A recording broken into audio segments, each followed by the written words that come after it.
तो आज हम लोग टोपी शुक्ला पाठ का आरंभ करते हैं। टोपी शुक्ला पाठ पढ़ने से पहले मैंने बताया ना कि टोपी और इफ़न दो मित्र रहते हैं। तो टोपी शुक्ला जैसा कि पाठ का नाम है, लेकिन टोपी शुक्ला को जानने से पहले मैं बताई थी ना कि इफ़न को जानना जरूरी है।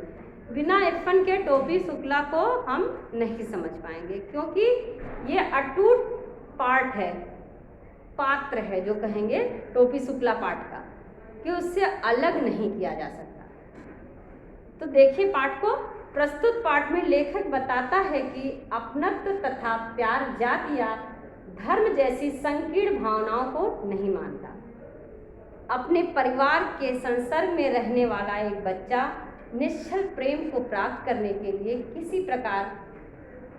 किस प्रकार भटकता नजर आता है, यही हालत कहानी के कुछ अन्य पात्रों की भी है।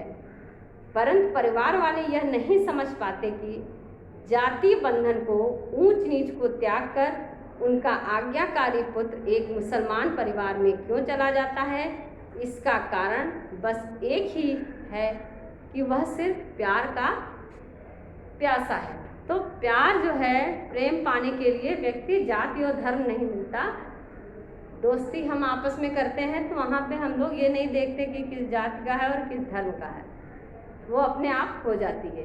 और इस कहानी में भी यही बताया है कि एक बच्चा है जो टोपी, वो अपने प्यार पाने के लिए वो किस तरह अपने दूसरे परिवार में मिक्स होता है और उस परिवार में चला जाता है। और परिवार के लोग ये नहीं समझते हैं कि वो प्यार का भूखा है। घर में जैसे नहीं बच्चों को शैतानी करता है तो लोग डांटते रहते हैं, मम्मी पापा डांट रहे हैं, दादी डांट रही हैं, तो उसको लगता है कि हमें इस घर में कोई प्यार नहीं करता। और उस घर में टोपी को बस एक ही लोग प्यार करते हैं, वो उसकी नौकरानी रहती है। और दूसरी प्यार करने वाला कौन मिलता है, उसकी इफ़न दोस्त की दादी।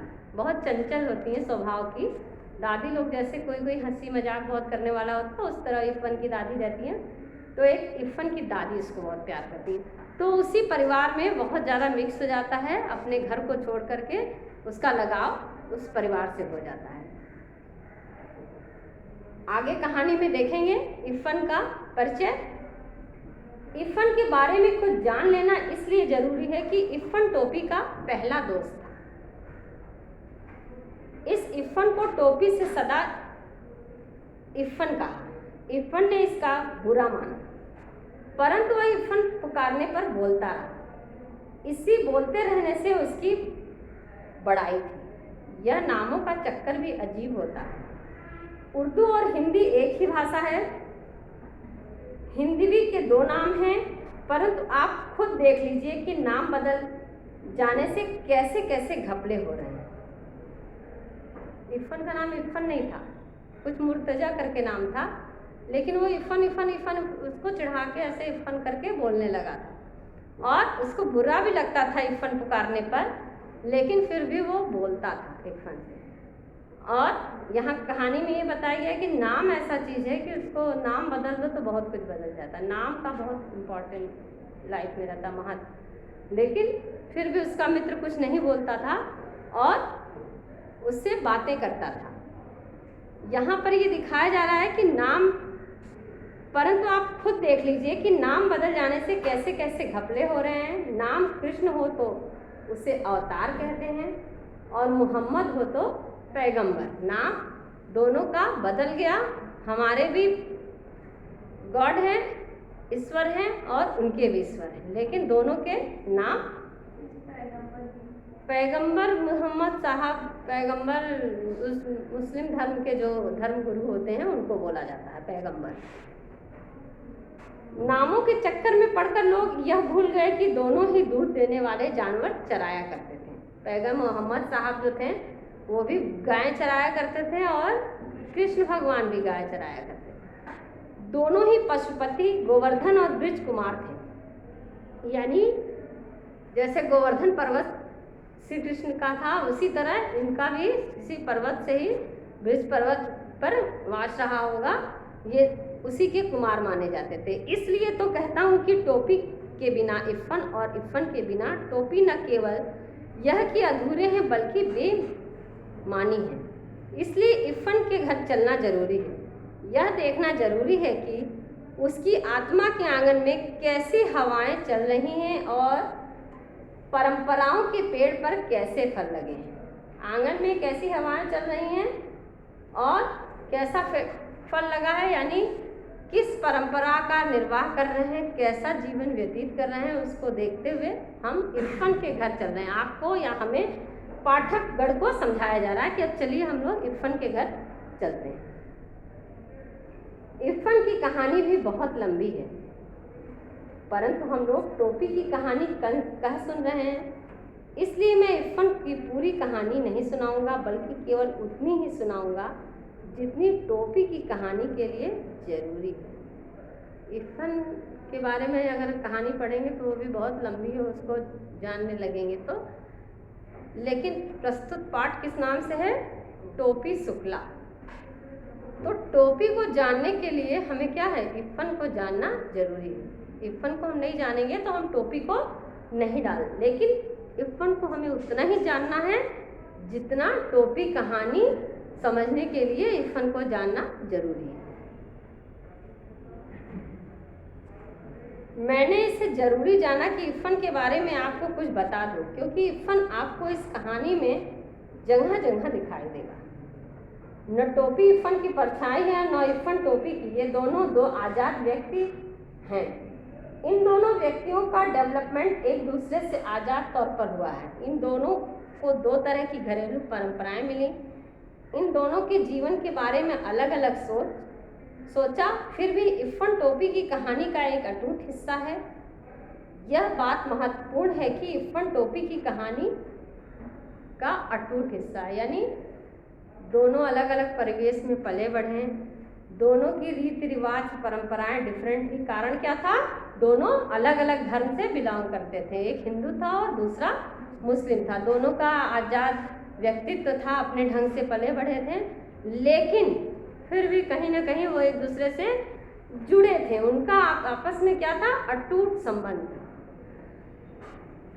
जो इरफान है, ये टोपी कहानी जो हम लोग पढ़ेंगे उसका एक अटूट हिस्सा है, यानी उसको अलग नहीं किया जा सकता। टोपी शुक्ला को जानने के लिए, कहानी को पढ़ने के लिए अगर इरफान को हटा दें तो कहानी हम लोग नहीं समझ सकते। मैं हिंदू मुस्लिम भाई भाई की बात नहीं कर रहा हूँ। मैं यह बेवकूफ़ी क्यों करूँ? क्या मैं रोज़ अपने बड़े या छोटे भाई से कहता हूँ कि हम दोनों भाई भाई हैं? यदि मैं नहीं कहता तो क्या आप कहते हैं? हिंदू मुसलमान अगर भाई भाई हैं तो कहने की ज़रूरत नहीं। यदि नहीं है तो कहने से क्या फ़र्क पड़ेगा? मुझे कोई चुनाव तो लड़ना नहीं है।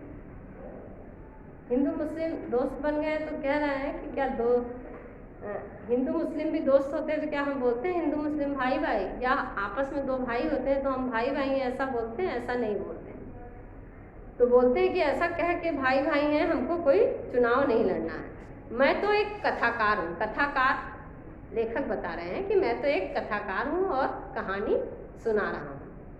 मैं टोपी और इरफान की बात कर रहा हूँ। ये इस कहानी के दो चरित्र हैं, यानी पार्ट। ये कहानी इन्हीं पर आधारित है। एक का नाम बलभद्र नारायण शुक्ला और दूसरे का नाम सैयद जरगाम मुर्तजा। टोपी शुक्ला और इरफान के नाम है, ठीक है। बलभद्र नारायण शुक्ला टोपी का नाम है और दूसरा जो है उसका नाम सैयद जरगाम मुर्तजा है। एक को टोपी कहा गया और दूसरे को इरफान। इतने लंबे नाम के साथ हम शायद कहानी पढ़ना अच्छा नहीं लगता, ठीक है। पाठ के संक्षेप में नाम दिए गए हैं, उससे हमको आसानी से और रुचिकर कहानी भी लगेगी। इरफान के दादा और परदादा बहुत प्रसिद्ध। देखिए मैं बताई हूँ ना स्टार्टिंग में कि हम लोग इरफान का परिचय पढ़ रहे हैं। अभी हम टोपी के घर नहीं पहुँचे हैं, बस इतना ही जान रहे हैं कि दो मित्र थे। अभी हम लोग इरफान को जानते हैं। इरफान के दादा और परदादा बहुत प्रसिद्ध मौलवी थे। काफिरों के देश में पैदा हुए। काफिरों के देश मुस्लिम कंट्री, वही क्या बोलते हैं, पाकिस्तान और ये कराची उधर, हाँ उधर ही काफिर मौलवी, हाँ देश में काफिरों के देश में मरे। इरफान के दादा और परदादा यानी उनका खानदान ही वहीं उसी मुस्लिम कंट्री से बिलोंग करते थे। यह वसीयत नहीं की कि उनकी लाश, इरफान के दादा और परदादा बहुत प्रसिद्ध मौलवी थे, काफिरों के देश में पैदा हुए, काफिरों के देश में मरे, परंतु वसीयत करके मरे कि लाश करबला ले जाई जाए, यानी उनको हिंदुस्तान में दफनाया नहीं जाए। करबला ले जाने के लिए वो बोले। उनकी आत्मा ने इस देश में एक सांस तक न ली। उस खानदान में जो पहला हिंदुस्तानी बच्चा पैदा हुआ वह बढ़कर इरफान का बाप हुआ, यानी इरफान के पिता ही पहले थे जो हिंदुस्तान में जन्म लिए और हिंदुस्तान में पले और बढ़े। इरफान के पिता सैयद मुर्तजा हुसैन भी हिंदुओं का छुआ नहीं खाते थे, परंतु जब वह मरे तो उन्होंने यह वसीयत नहीं की कि उनकी लाश करबला ले जाई जाए। वह एक हिंदुस्तानी कब्रिस्तान में दफन किए गए। इरफान के पिता सैयद मुर्तजा हुसैन भी हिंदुओं का छुआ नहीं खाते थे, परंतु जब वह मरे तो उन्होंने यह वसीयत क्या की कि लाश करबला नहीं जाएगी, यानी उस कंट्री में, मुस्लिम कंट्री में नहीं जाएगी, उनको हिंदुस्तान में ही दफनाया जाए। इरफान की परदादी भी हिंदुओं का छुआ नहीं खाती थी, बड़ी नमाजी बीवी थी। करबला, नजफ, खुरासान, काजमैन और जाने कहाँ की यात्रा कराई थी। यानी हिंदुओं का, हम लोग का जैसे धार्मिक स्थल है, उसी तरह मुस्लिम का जो स्थल है वहाँ पर दर्शन तीर्थ करना या जो भी वहाँ पर जाना, वो सारा, क्योंकि हम ये ना सोचें कि हम ही लोग के धर्म में बहुत साफ सफाई या पाखंड है, सभी धर्मों में है, तो ये भी छुआ नहीं खाना, ये सब पाखंड ही है ना धर्म से को लेकर के। और पूजा पाठ या अपने सब धार्मिक स्थल पर जाना जहाँ पर उनके भगवान हैं, वहाँ की यात्रा कराई थी।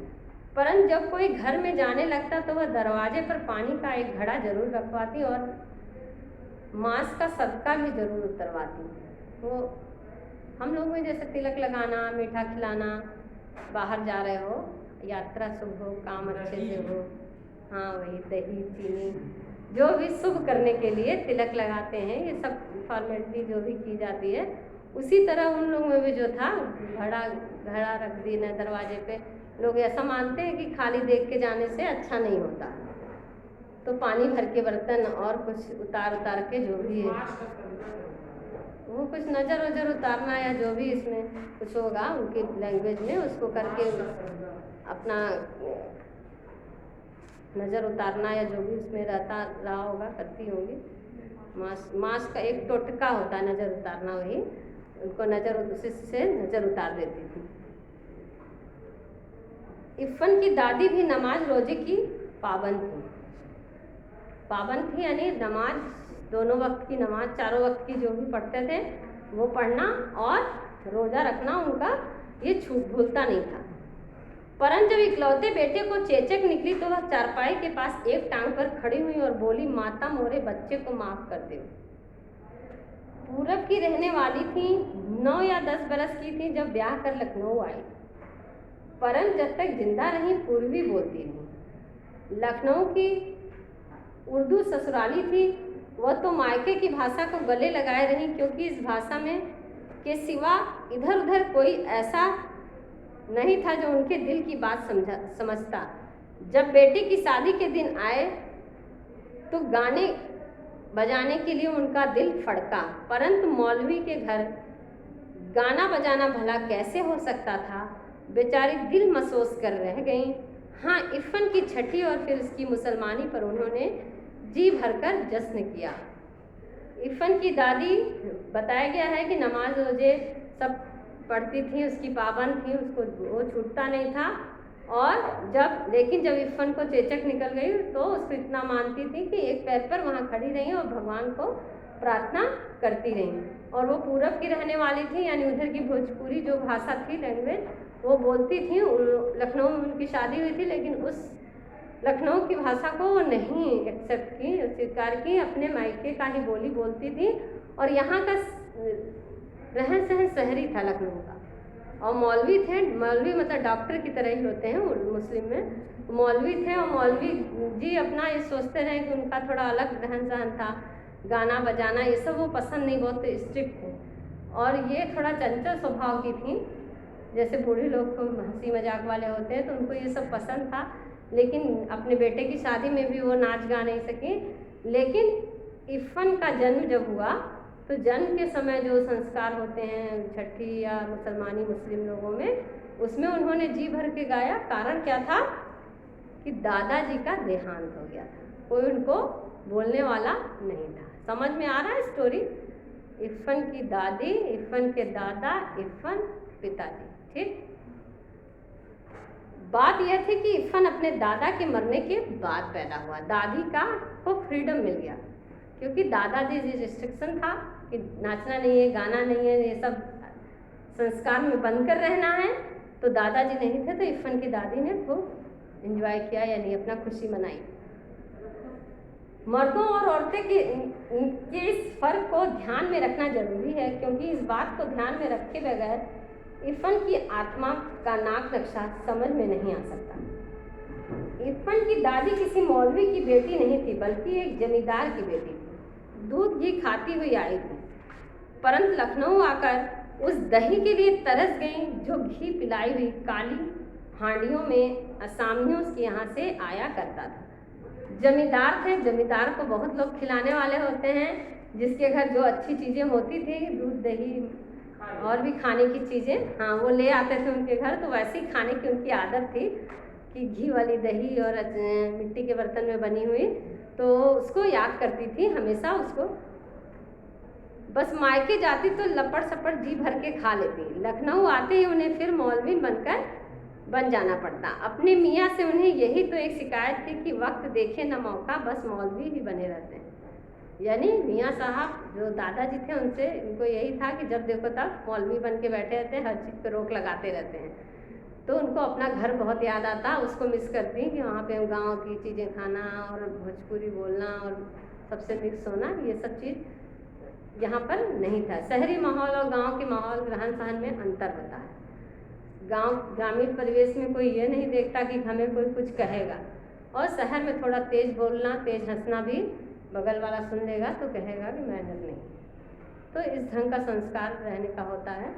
तो वही होते ही मौलवियों जैसे रहते हैं। मौत सिर पर थी, इसलिए उन्हें यह याद नहीं रह गया कि अब घर कहाँ है। घर वाले कराची में हैं और घर कस्टोडियन का हो चुका है। कस्टोडियन ये सरकारी, जो सरकार ले लेती है। मरते वक्त किसी को ऐसी छोटी छोटी बातें भला कैसे याद रह सकती हैं। उस वक्त तो मनुष्य अपने सबसे ज़्यादा खूबसूरत सपने देखता है। यह कथाकार का ख्याल है, क्योंकि वह अभी तक मरा नहीं है। इरफान की दादी को भी अपना घर याद आया। उस घर का नाम कच्ची हवेली था। कच्ची इसलिए कि वह मिट्टी की बनी थी। उन्हें दशहरी आम का वह बीजू पेड़ याद आया जो उन्होंने अपने हाथ से लगाया था और जो उन्हीं की तरह बूढ़ा हो चुका था। ऐसी ही छोटी छोटी और मीठी मीठी बेशुमार चीज़ें याद आई। वह इन चीज़ों को छोड़कर भला करबला या नजफ कैसे जा सकते हैं। आप देखते हो कि बूढ़े लोगों को मरने की इच्छा नहीं रहती, वो और जीना चाहते हैं। जितना मौत नज़दीक आती है, हाँ, तो वो चाहते हैं कि मरना नहीं है, मतलब हाथ पैर नहीं भी चला फिर भी जीवन से प्रेम रहता है उनको। उसी तरह वो दादी भी जो है इरफान की मौत के एकदम किनारे आ चुकी थी, लेकिन उनसे लोग चिढ़ाते रहे, कुछ पूछते थे कि मर जाओगे तो कहाँ ले जाएंगे, तो गुस्सा आ जाती थी कि क्योंकि उनको अपनी सब पेड़ लगाए हुए याद आते थे और रहन सहन जो भी अपनी हवेली जिसका नाम कच्ची हवेली था, वो सब चीज़ें वो याद करती थी और वो अभी रहना चाहती थी। वो अभी सब ये सब चीज़ छोड़कर इतना सब कुछ कैसे नजफ जा सकती हैं, यानी कैसे मृत्यु को प्राप्त होती, जो भी उनका स्वर्ग होता होगा उसको। वह बनारस के फातमैन में दफन की गई, क्योंकि मुर्तजा हुसैन की पोस्टिंग उन दिनों वहीं थी। इरफान स्कूल गया हुआ था। नौकर ने आकर खबर दी कि बीबी का देहांत हो गया। इरफान की दादी बीबी कही जाती थी। इरफान तब चौथे में पढ़ता था और टोपी से उसकी मुलाकात हो चुकी थी। दादी की जब मृत्यु हुई तो उसके पिताजी की पोस्टिंग इरफान के वाराणसी में थी और वहीं पर उनके वहाँ पर का ही जो कब्रिस्तान था जहाँ भी उनको दफनाया गया और उस समय नौकर ने आकर खबर दी कि बीवी का देहांत हो गया है, और इरफान की दादी बीवी कही जाती थी, उनको लोग बीवी कह के बुलाते थे। बीवी मुस्लिम का कोई ऐसे बोलने का होता होगा, जो भी रिस्पेक्ट होता होगा मुस्लिम लोगों में, उस ढंग से बुलाया जाता था। इरफान तब चौथे में पढ़ता था और टोपी से उसकी मुलाकात हो गई थी। इरफान जिस समय उसकी टोपी से मुलाकात हुई, लेखक हमारे सामने बता रहे हैं, ये बात पहले की घटना फिर हमको सुनाएंगे। अभी हमको इरफान का परिचय दे रहे हैं तो ये सारी बातें बता रहे हैं, कहानी तो अभी आगे चलेगी ना। तो उस समय टोपी क्लास 4th में, चौथी कक्षा में था, और टोपी और इरफान की मुलाकात हो गई थी। इरफान को अपनी दादी से बड़ा प्यार था। प्यार तो उससे अपने अब्बू, अम्मी, अपनी बाजी और छोटी बहन नुजहत से भी था, परंतु दादी से वह जरा ज़्यादा प्यार किया करता था। अम्मी तो कभी कभार डांट मार लिया करती थी, बाजी का भी यही हाल था। अब्बू भी कभी कभार घर को कचहरी समझकर फैसला सुनाने लगते थे। नुजहत को जब मौका मिलता उसकी कापियों पर तस्वीरें बनाने लगती थी। बस एक दादी थी जिन्होंने कभी उसका दिल नहीं दुखाया। वह रात को भी उसे बहराम, डाकू, अनारपरी, बाराबुज, अमीर हमजा, गुलबकावली, हातिम ताई, पंचफुल्ला रानी की कहानियाँ सुनाया करती थी। इरफान दो बहन, एक भाई था, एक बड़ी बहन, एक छोटी बहन। एक इरफान था, मम्मी, पापा, दादी, दादा, इतने लोग उसके परिवार में रहते थे। और उसको इरफान बोलता रहा, दादी जो है उसको प्यार करती थी, उन्होंने उसकी कभी दिल नहीं दुखाया, यानी बहुत मानती थी। बहन, छोटी बहन थी, कुछ बच्चे कुछ कॉपी पेन पा जाते लिखने थे, तो छोटी बहन थी, उसकी कॉपी को खींच देती थी जब भी उसको मौका मिलता था। और दादी जो थी, रात में जब सोने लगता था तो उसको कहानियाँ सुनाया करती थी। पहले के लोग क्या था, जब सोने जाते थे तो इतना थके भी नहीं होते रहे, जब तक कहानी ना सुने तब तक नींद नहीं आई। और कहानी कभी पूरी नहीं होती थी, आधी कहानी में बच्चा सो जाता था, कहानी पूरी नहीं होती थी। वो लोरी का काम करती थी। आजकल क्या है, लोग अभी भी कहानी है, ऐसा नहीं है, बाल कहानियाँ टीवी में आती है ना, तो पहले क्या है, अगर बोला एक राजा था, एक उसका बड़ा सा महल था, तुरंत कल्पना बच्चा करने लगता, दादी नानी सुना रही हैं। लेकिन आज क्या है, स्क्रीन पर महल दिख रहा है, तो कल्पना शक्ति कमज़ोर हो रही है आजकल की। लेकिन तब क्या था, स्ट्रांग था कल्पना शक्ति, क्योंकि कहानी सुन रहे हैं और तुरंत हमारा इमेजिन कर रहे हैं, कल्पना कर रहे हैं कि अरे वो राजा का महल कैसा होगा, ऐसा होगा, एक कल्पना कर। तो उस समय भी यही था। लेकिन आज क्या है, हातिम ताई वगैरह ये सब सीरियल बच्चों का आता है टीवी में, स्टोरी वगैरह ये सब बच्चे देखते हैं छोटे छोटे, तो उसका रूप बदल गया है, अभी भी वो हटा नहीं है। अब ये कहिए ना, पेरेंट्स के पास समय है कहानी सुनाने का, दादी दादा भी स्मार्ट आजकल के हो गए हैं, और ना बच्चे के पास टाइम है। कहने का मतलब आने वाली पीढ़ी में दादी दादा भी जॉब वाले हो गए हैं। दिन भर वर्क करने के बाद इंसान जब रात पे बेड पे जाएगा तो सोएगा कि कहानी दूसरे को सुनाएगा। तो नहीं, इंग्लिश में नहीं, कहानी का ट्रेंड ही धीरे धीरे ख़त्म हो गया है।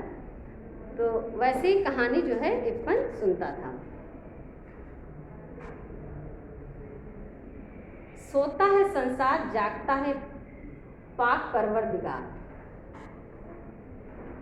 आँखों की देखी नहीं कहती, कानों की सुनी कहती हूँ कि एक मुल्क में एक बादशाह रहा।